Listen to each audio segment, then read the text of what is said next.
Entonces Nicodemo de día pues pasa como un fariseo de renombre, ejerciendo su autoridad. Pero en la noche va a buscar a Jesús. Y en la noche hablaba con Jesús. Y en la noche le pedía consejos o dialogaba.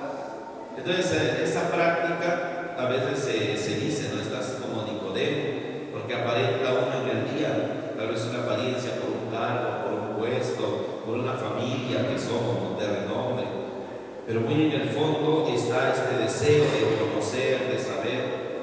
Y fíjense que eso en ocasiones, pero hace muchos años también he conocido a algunas personas que a veces quieren también acercarse a la iglesia, algunas esposas, algunos hijos, pero el Señor, el de la casa, no quiere, no le gusta. Entonces van buscando el modo cómo acercarse, cómo a veces venir escondidas a misa o venir escondidas a un rosario. Eso es lo que hizo Nicodemo. Entonces los hechos de los apóstoles nos narran como, así como Nicodemo lo vemos en el Evangelio de Juan, el hecho de los apóstoles se los va narrando como a Pedro y Juan, por ejemplo, cuando empezaron a predicar, los encerraron, los metieron a la cárcel, pero empieza a haber muchas cosas extraordinarias. Decía la semana pasada en el Hecho de los Apóstoles que iba Pedro y Juan caminando y estaba un paralítico ahí tirado, no podía caminar. Y entonces le habla, ¿no? Que quería plata, quería dinero, como las personas que vemos en la calle que están pidiendo limosna, pero no podían trabajar. Entonces Pedro y Juan le dicen, no tengo oro ni tengo plata, pero pues lo que tengo te lo doy. Y dice, en nombre de Cristo, levántate. Y levantaron al paralítico, ¿no? Entonces dice, ese evento que hizo Pedro y Juan empezó a darles como mucha importancia. La gente empezó a creer en ellos y se dieron cuenta de que era algo especial lo que hacían estos hombres. Y entonces dice, muchos empezaron a convertir, empezaron a seguir a Pedro, a Juan, y les hablaban de Jesús. Y dice, y los judíos entonces ya tenían mucho coraje con ellos, pero dice, pero no se atrevían a contradecir públicamente a Pedro y a Juan, porque ahí andaba que lo habían hecho caminar.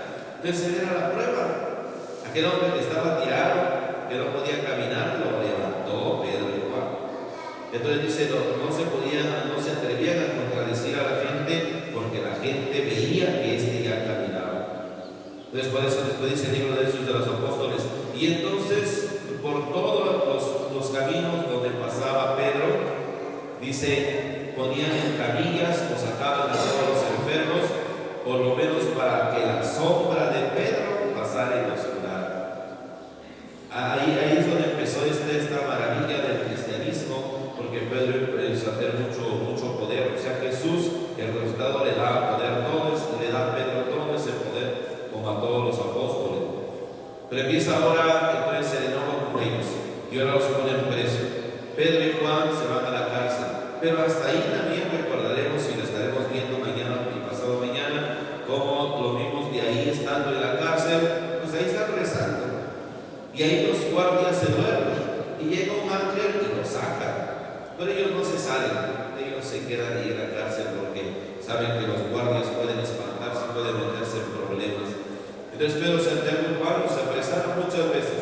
Esta es una primera ocasión y ahora han salido en libertad. Y dice, al oír esto, todos aclamaron a Dios cuando Pedro y Juan salieron en libertad de la cárcel, diciendo, verdaderamente tú has creado el cielo y la tierra, el mar y todo cuanto contiene. Y empieza a decir Pedro que todas esas acciones que pasó en la pasión cuando se aliaron Herodes y Pilato, dice, pues son manifestaciones de que no se quiere dar a entender ese poder. Por eso lo hace con toda la fuerza, entonces diciendo, y ahora Señor, mira sus amenazas y concede a tus siervos anunciar la palabra con valentía. Eso quiere decir entonces que habrá lugares en donde se va a tornar difícil el anuncio de la palabra. Pero hoy entonces, viendo el Evangelio, retomando de vuelta a Nicodemo, un personaje en la Biblia importantísimo, el Evangelio de Juan, que tiene un diálogo con Jesús, y Jesús habla, dice, hay que renacer de lo alto. Renacer se entendería como hay que volver al comienzo, un renacer. Los grupos de autoayuda hablan de eso, un renacer. O nos dicen hay que hacer un renacer a la vida espiritual, un renacer a la vida humana, un renacer a alguna actividad que tengamos. Jesús lo entiende muy bien y lo explica a Nicodemo, pero Nicodemo no lo entiende. Por eso dice Nicodemo de inicio, pero ¿cómo puede nacer un hombre ya viejo? Es como la falta de esperanza que tenemos. En muchas ocasiones nosotros somos muy herméticos, ¿no?, al cambio, incluso de mi persona. Hay ocasiones en donde uno dice, no, yo ya soy así, ya no voy a cambiar. O cuando vemos a una persona mayor, no, ya te va a cambiar, está bien. Sin embargo, hoy el Evangelio nos recuerda diciendo, claro que puede cambiar. O cómo puede un hombre entrar por segunda vez al vientre de su madre. Y le dice Jesús, yo te aseguro que el que no nace del agua y del Espíritu no puede entrar en el reino de Dios. Ese entonces es el éxito del mensaje cristiano. Y lo decía yo ayer en la misa de 7 de la mañana, decíamos, ¿cómo hablamos de un encuentro con Cristo? Hablamos de la experiencia personal que cada uno de nosotros debe tener. En la iglesia nosotros somos una comunidad, pero nuestra iglesia en ningún momento suple la fe de la otra persona. Es decir, la fe que yo tengo no va a ser basta para salvar a ustedes. La fe que ustedes tienen no me va a servir a mí. O sea, sí somos comunidad, pero Dios nos ve de manera personal. Cada uno de nosotros aquí estará luchando por la salvación. Lo mismo que pasa, por ejemplo, con los pecados, ¿no? Anteriormente decíamos que, porque el abuelo se portó mal, pues ahora el hijo está sufriendo. O porque el papá se portó mal, ahora la hija o el hijo sufre, ¿no? En el Antiguo Testamento tenían esa mentalidad, pero el Nuevo Testamento nos enseñó a que cada uno de nosotros va a tener su salvación. Los pecados no se heredan ni se comparten. O sea, un pecado mío no les afecta a ustedes, un pecado de ustedes no me afecta a mí. Lo mismo es entonces en el otro lado. La salvación es, yo tengo que luchar por mi salvación, y ustedes de manera personal tienen que luchar por su salvación. Entonces cuando dice Nicodemo, ¿cómo puede un hombre viejo nacer de nuevo? Claro que se puede, no hay edad para convertir. Y nos hemos dado cuenta, la vida nos ha enseñado cómo en nuestra iglesia, ¿por qué vienen mucho los abuelitos a la iglesia? Pues porque en ese momento ya tal vez cuando las fuerzas ya no son suficientes, cuando ya nos vamos quedando solos, los hijos ya se están yendo, cuando los hijos o las hijas tienen otras ocupaciones, la gente grande se siente solo, la soledad en una edad adulta. Y entonces vemos un alivio en la iglesia, y así nos damos cuenta que es necesario tal vez rezar, tal vez venir a misa, tal vez pedir un rosario. Y entonces los abuelitos no vienen aquí por mera casualidad. Los abuelitos o abuelitas no vienen a misa porque ya no tienen que hacer, ¿no? Porque ya la vida les ha enseñado que hay cosas que en ocasiones en nuestra juventud nos enfocamos mucho y descuidamos la vida espiritual. Pero ya cuando estamos adultos nos damos cuenta de que la vida espiritual es necesario atenderla en todas las edades. Por eso es bonito cuando nosotros vamos al catecismo siendo niños. Pero el catecismo no es algo exclusivo de los niños, sino también los jóvenes deben venir al catecismo. Una gente de mediana edad puede venir al catecismo. Pero nosotros fíjense cómo tenemos ciertos esquemas ya, que cuando yo tengo, por ejemplo, 20 o 21 años, decimos, es que vas a ir al catecismo, es que ya me da vergüenza ir al catecismo. Pues vergüenza nos debe dar hacer otras cosas, no venir al catecismo, porque puede venir al catecismo el niño, el adolescente, el joven, el adulto y el ancianito. Claro que puede venir al catecismo. El renacer de lo alto no se da solo en una persona adulta. El renacer un niño puede renacer del espíritu, claro. Un joven, un adolescente, un adulto, un abuelito, claro que lo puede hacer. Entonces hoy ojalá y podamos entender que el Evangelio nos invita a que tomemos en cuenta esta etapa de hacer las cosas nuevas. Hay una expresión muy bonita en el Evangelio cuando Jesús ya está en la cruz y entonces ya está a punto de expirar y entonces dice, no, Padre, haz nuevas todas las cosas. Eso ojalá y lo podamos tener muy presente. Cuando se nos invite a algún retiro, a alguna plática, ojalá y lo hagamos con toda la entrega para decir, renueva las cosas, ¿no? O renueva. Hay muchos cantitos que nos hablan de eso, ¿no? Cuando dice, no quiero ser un vaso nuevo, un vaso que se quebra, pero tú restáurame. Hay un canto sobre los sacerdotes que se llama El Puente, que está muy bonito, ¿no? Y al final de la última estrofa del cantito, por ejemplo, de los sacerdotes, dice, ¿no? haciendo alusión a que el sacerdote es un puente entre lo humano y lo divino. Y entonces dice, no importa si el dolor de 1000 pisadas, dice, no, porque uno serviría como puente, no importa si el dolor de 1000 pisadas cause 1000 llagas ensangrentadas, ¿no? Yo solamente quiero ser un puente divino. Y dice, y cuando ya no te sirva, dice, y cuando no te sirva, destrúyelo a tu antojo entre tus manos. Ese debe ser el gesto de todas las personas. Dios nos ha enviado aquí a cumplir una misión, pero cuando ya Dios diga, tú Celso, ya terminó tu tiempo, pues que Él nos tome, que nos destruya a su antojo, que nos vuelva otra vez hacia Él. Esa debe ser la esperanza cristiana. Pero mientras Dios nos mantenga en esta vida, pedirle, renuévame, destrúyeme y renuévame, hazme nuevo, otra vez haz nuevas las cosas. Ahorita en esos tiempos hay muchos grupos de autoayuda, ahorita que tenemos enfermedades tan terribles, cuando se habla del estrés, de la depresión, cuando se habla de la ansiedad, ¿qué son las enfermedades? Son meterse en unas enfermedades de la mente muy terribles. La gente sufre mucho cuando tiene estrés, ansiedad, depresión. Entonces esas enfermedades del alma, enfermedades de la mente, es lo que uno debe pedir a Dios: renuévame, hazme nuevo. Lo que dice Nicodemo: ¿cómo puede nacer alguien de lo alto? ¿Cómo a poco puede meterse otra vez en el vientre de su madre? Y Jesús le dice: yo te aseguro que el que no nace del agua y del Espíritu no puede entrar en el reino de Dios.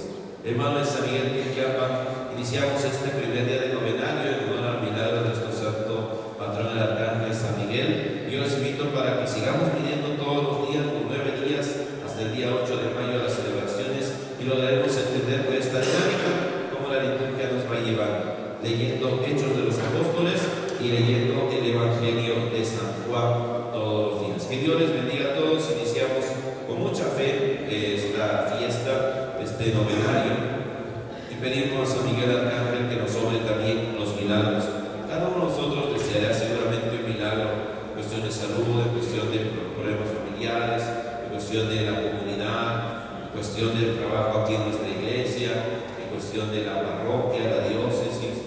Y vamos a tener muy presente, vamos a ir acompañando también este proceso para la elección de un nuevo sumo pontífice. El Santo Padre Francisco ha sido ya sepultado. Entonces empieza la iglesia este proceso ahora de reunirse los cardenales para iniciar la elección de un nuevo papa. A veces se confunden las cosas, así como nosotros en el ambiente político tenemos los candidatos y vamos viendo quién hizo carrera y quién es de tal nacionalidad, de tal familia. Me causa mucha admiración los medios de comunicación, cómo sacan sus conclusiones, ¿no? Este es el que va a ir de papa, o en internet, este es el que va a ser el próximo papa, ¿no? Porque esto no es cuestión de lo que digan, ni siquiera si nos pusieran a votar. De principio ni conocemos a los candidatos, pero esta es cuestión divina. Y los cardenales, bueno, se llama así el cónclave. Cónclave es una palabra que significa con llave, ser encerrados. Y dicen que es literal, cuando se meten a la Capilla Sixtina y empiezan ahí a hacer sus reuniones, los cardenales, que solamente ellos saben. Y cuando ya pasa un cónclave, empiezan: el cónclave pasó esto, nadie sabe por qué, solo es secreto.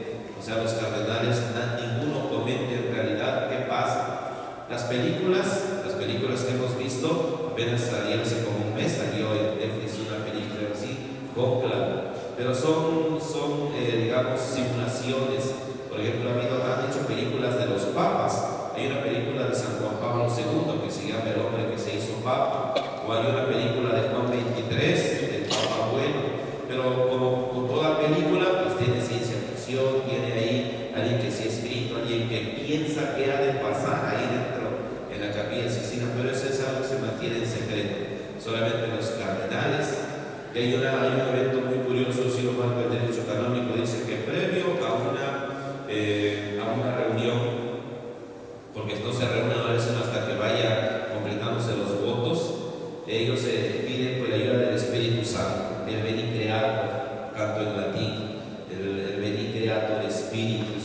Se entona ese canto y empiezan las votaciones. Pues vamos a ir acompañando a la iglesia. Entonces, si es una cuestión de fe, pues nosotros desde este rincón de México, de Oaxaca, de los valles centrales de Oaxaca, desde aquí, pues nuestra oración también tiene que ayudar para que independientemente de lo que las profecías que hablan, pues muchas cosas que no son ciertas, ¿no? De que si es un papa negro, de que si es... La iglesia no depende de la profecía de una persona. La iglesia, si se ha mantenido por 2000 años, todos aquellos que han sus profecías ya han muerto y la iglesia permanece. Entonces todos aquellos que ponen en tela de juicio lo que la iglesia hace, lo hacen desde la ignorancia y no sabiendo de que es una cuestión divina.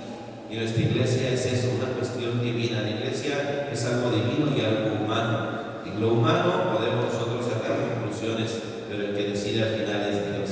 Que el éxito o la elección del Santo Padre, el que va a liderar nuestra iglesia por otros tantos años, que sea también de beneficio para todos. Y que ese milagro también le pedimos a nuestro Santo Patrón San Miguel. Que Dios les bendiga a todos. Decimos amén. Amén. Vamos a continuar con nuestra celebración. Ponemos la ofrenda sobre nuestro altar, todas nuestras alegrías, tristezas y necesidades. Vamos a cantar. Y ofrecemos, oh Señor, este pan y este vino, recíbelos, son nuestro don, recíbelos de nuestras manos, Señor. Y ofrecemos, oh Señor, este pan y este vino, recíbelos, son nuestro don, recíbelos de nuestras manos, Señor. Este pan será tu cuerpo y este